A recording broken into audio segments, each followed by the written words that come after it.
talking about a revolution. Sounds. Hiya! Fucking hell. Hiya! Welcome back to the channel.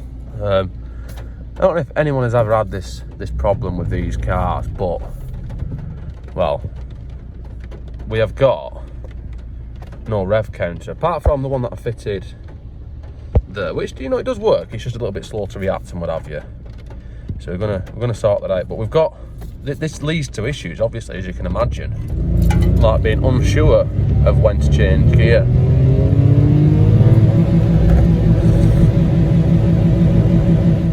Or even changing gear too early.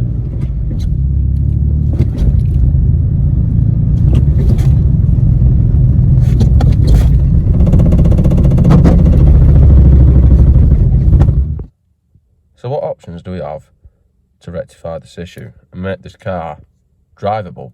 I mean, what sort of race car doesn't have, you know, a rev counter? Well, as I've mentioned, we have fitted the hood, which, you know, the hood, it does have a rev counter on it, but it's not as good as a proper rev counter. I'm not going to lie to you and say it's, you know, as good as a proper rev counter, because it isn't. But these cars, some of them came with rev counters, some of them didn't. And as most people who've got one will probably already know, the rev counter is, well, sticks on the side, like that, on the side of the clock. And it is retrofit, it just plugs in and goes on. So today, I'm going to fit one of those, well, this one in particular, which I purchased off of the Facebook marketplaces. And it's been, as you can see, it's been personalised to my specifications quite nicely. So I'm going to fit this one. Now, if you are going to get one, just bear in mind that if it's a diesel one and a petrol one, the numbers will be different. So the diesel one runs out at probably, I don't know, 5,000 or something. It's diesel in it.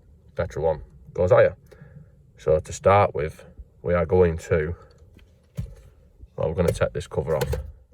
And I've done this numerous times in other videos, but to take it off, we need to turn the steering wheel to the side, and as you see, there's a Phillips screw there and there's a Phillips screw there, so we need to once again go and ask Phil for a Phillips screwdriver. Hey mate, have you got a screwdriver I can borrow? What have I got? I've got nothing! Alright, thanks anyway. Well, that didn't go to plan, did it? So looks like I'm just going to be struggling with this one. I like using the wrong tools to do jobs like this anyway. It gives you a feeling of being alive. So I'll just struggle on with this this flathead in a Phillips and all that. And I'm not even gonna skip it or speed it up. I'm just gonna do it in real time, so you can, well, you can witness the professionalism for yourself. Yes. It's coming. We're nearly there now. Got another one to do after this, but might not film that one. This video is going to be about, I don't know, about a minute of me taking a screw out. I mean, I will forgive you if you want to skip this part, but yes. Yes. I mean, I could just get it with my fingers now, but I'm not going to do that neither. Yes. Fucking hell, come on.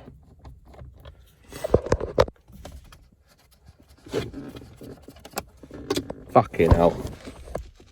Where's that gone there?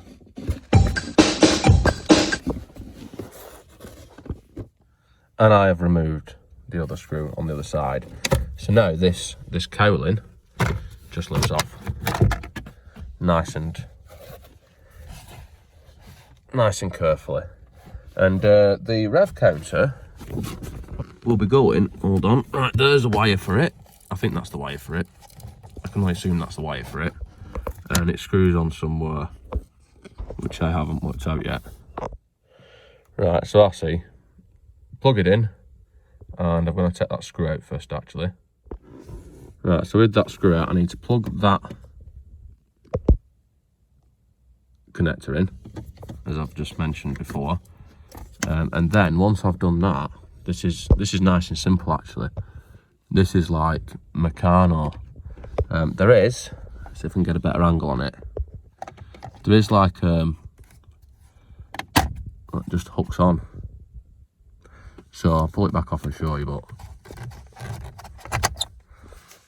see there is that one there, and there is that little slide there, which that and that slide into. And it's got the same on the other side for, oh, as you can't see anything because it's blurry. Right, there we go. It's got the same on the other side for left-hand drive cars, which will have a different bracket on the rev counter. Because look, it's got an R on there for right-hand drive models. So this, as I said, line it up, nice and lovingly put it into place, like so. Get the plug,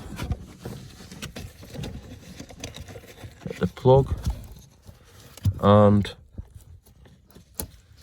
plug it in. And that should actually work now. Let's try the moment of truth, shall we? Yes!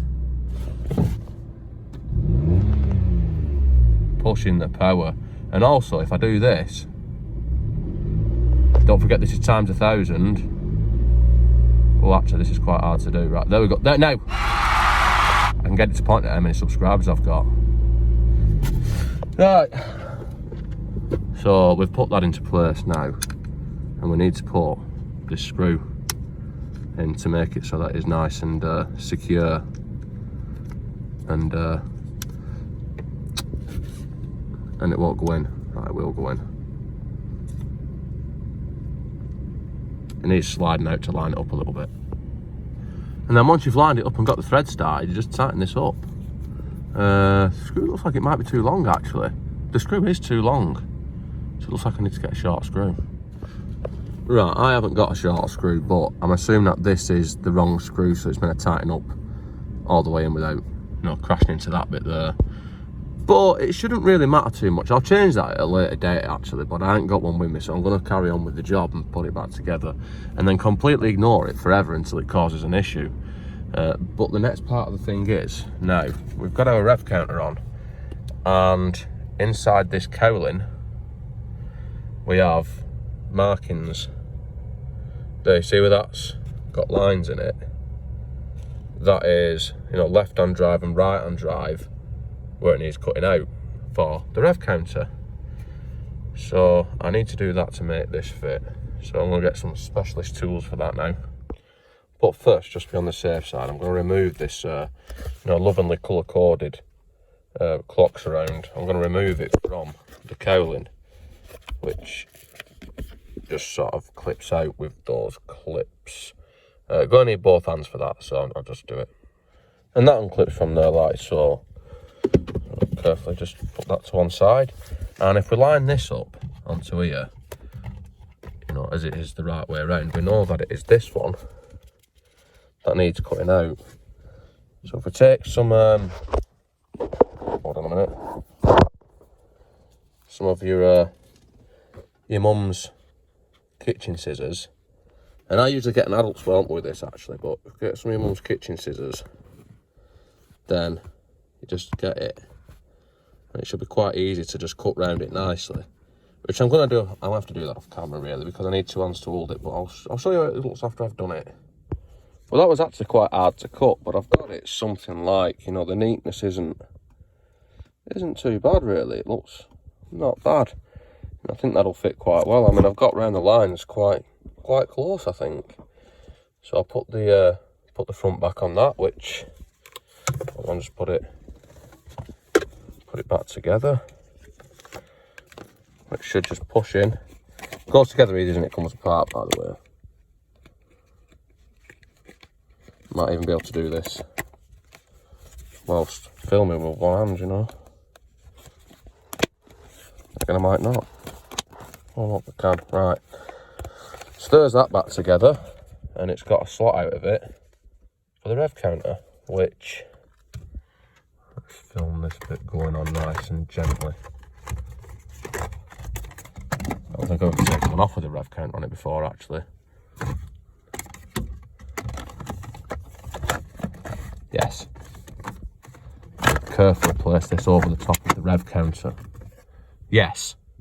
I'll try again. So if we go from this sort of angle, and then go from that sort of side there and just manipulate it into place. There's probably an easier way than this, but I don't know about it yet. Yes. Let's try moving the steering wheel down a bit.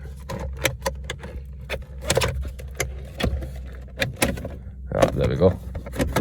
There's probably an easier way than that, but I'm sort of wrestling it one-handed and trying to film at the same time as usual. So anyway, this just goes back into place in the same manner as what it came out originally. Which means that, yes, it's all moving. That goes in front there. Fucking steering wheels, come on. And that one goes there. So, flip it all back together.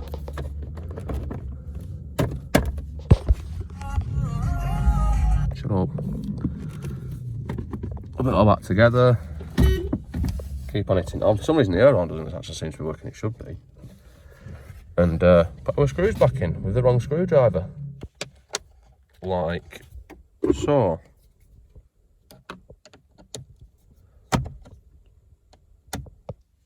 No, I'm just kidding, I'm not going to film all of that. Both screws back in. It's all back on. And that is a nice touch, that. As you can see, it fits like a glove. It's just perfect. So let's go and see if it assists our driving in any way. 3000 RPM, nice crisp gear changes. So as you can see, that has all gone successfully. However, there's still one issue, and that is that this is colour coded and this isn't. And to colour code this, it just sort of twists and pulls off like that. Don't know what I'm going to do because I ain't got any of that paint left, but I'm going to have to do something with it, aren't I? Right, so let's go and see what I can do with that. Another issue that I forgot about is, well, I've made this red and I haven't made that red. Might be one for a future video, probably just won't bother. Let's go and fix this shitter. And obviously we need to sand this down with nice fine 120s grit sandpaper to get a nice surface for the paint to piece to. And it is windy and wet. I've got the completely wrong paint. I mean, it's not even metallic, this. So it'd probably look better if I did it a completely different colour, but I'm not. I'm going to do this anyway. As you can see, I've given it, look, the paint's not even going anywhere near what I'm doing. Yes. Yes. And I've given it a nice key of 120s, so the scratches will all show through as well. I'm just going to give that another lick. Making sure to get that inner edge nice and thick with paint. Give me another coat in a minute. Yes. I'm now to impatiently try and dry it, which I rapidly got bored of holding, so mocked up this, and it's even adjustable. No. There we go. Big shout out to Stick for lending me his manganate fishing manganate. I'll just leave that for a while and put it back together. Right, so we are out of the spray booth and look at the finish. As you can see, it is perfection. So let's put it back together. Yes. Ta-da! Actually, the blue doesn't look as horrendous as I expected it to. It's quite clearly a different blue. You know, it's quite clearly a different blue, but it looks better than it did in whatever colour it was. Anyway, that's pretty much it. Stickers, I've got some more coming, like this one. So I've got some more of them coming. I remember some people did ask me for some, but I can't remember who it was. So if you drop me a message on the Instagram or Facebook page, if I've got enough, I'll send you a sticker. I should have enough because no one really wants one. Anyway, that's it for this one. It's a nice, easy modification in tons for your Citroen, or your Aygo, or your 107. See you next time, bro.